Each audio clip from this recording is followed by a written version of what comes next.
So this is an oversimplification of lymphatic drainage in the upper limbs. We have about 20 to 30 axillary lymph nodes, and they're grouped into 5 primary groups, which are the apical, central, humeral, pectoral, and subscapular.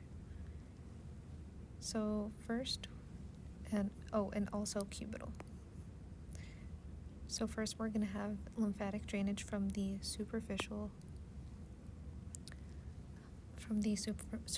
lymphatics, and then they're going to go into the cubital lymph nodes, which more precisely are going to be located where the basilic vein pierces into the deep fascia of the medial arm.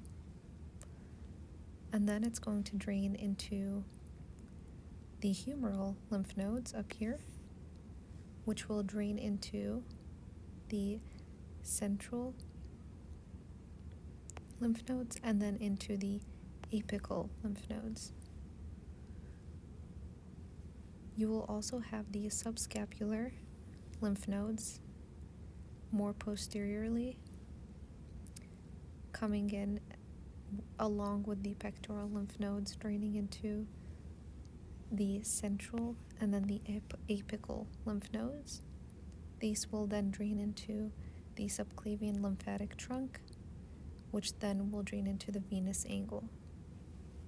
Of course, this is an oversimplification, but a really good way to remember it is by looking at this image.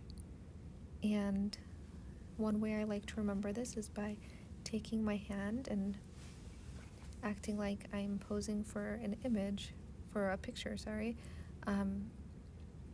If you put your hand on your hips, acting like you're posing, but instead of putting it down low at the hips, maybe raise it a little more and pull it out so that there's a gap between your palm and your thorax, your lateral thorax. And that way you can tell yourself that the corner between your palm and your index finger is going to be your humerus, and your lateral thorax is kind of like the medial border where the serratus anterior is, and then the anterior, your index finger, is your anterior border,